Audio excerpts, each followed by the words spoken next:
For many, the path to health begins with plant-based supplements. But after months of taking products marketed to cleanse their bodies, some patients end up here, in an operating room, waiting for a liver transplant. Dietary supplements and herbal remedies have quietly become the fifth leading cause of liver disease deaths globally. These glass jars often carry an aura of natural safety.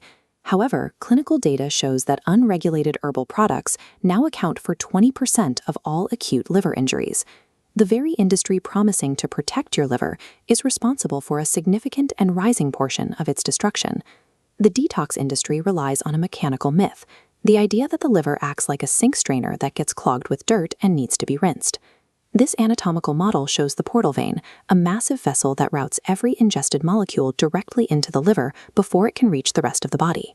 The dense network of vessels seen here illustrates a high-volume chemical plant. The liver manages over 500 biological functions simultaneously, actively altering the molecular structure of everything it processes. Adding more chemicals to the system through cleansing products makes a physical flush biologically impossible. The liver simply has more complex molecules to transmute. This flowchart illustrates the dangerous two-step chemical sequence the liver uses to neutralize fat-soluble toxins. In phase 1, enzymes break down the toxin, but this process creates intermediate fragments that are often much more volatile and toxic than the substance they came from. Phase 2 must happen immediately. Antioxidants like glutathione bind to these fragments, rendering them safe and water-soluble, so the body can finally excrete them.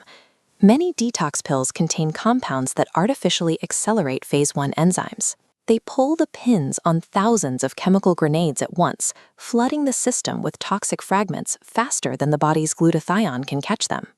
These supplements force the liver to mass-produce lethal internal chemicals that rot its own cells from the inside out. This biochemical failure often leads to a classic emergency room scenario involving a combination of common legal substances.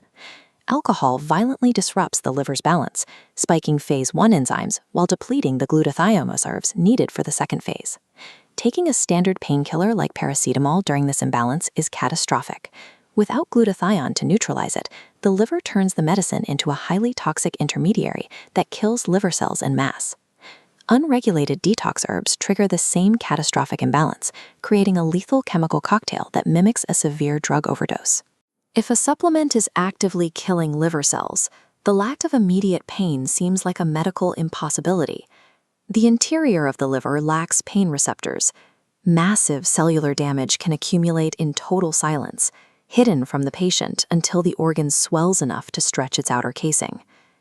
Many people assume a healthy liver based on these lab results.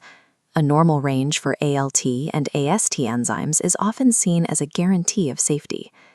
These enzymes only spike during violent acute cell rupture. They rarely show up when a detox pill is causing a slow, chronic death of cells and the gradual buildup of scar tissue. A clean blood test can mask a liver that is quietly turning into a hardened block of scar tissue. You cannot purchase a product to perform the liver's work. The organ itself is the body's only mechanism for chemical clearance. The liver is the only internal organ capable of massive cellular regeneration. Watch how damaged tissue knits itself back together if given the opportunity. Protecting the system requires cutting out the bombardment of alcohol, excess fructose, and unregulated supplements. Supporting the liver is not about an external cure. Recovery begins when we stop the intake of harmful chemicals, allowing the body's natural regenerative cycles to restore its own health.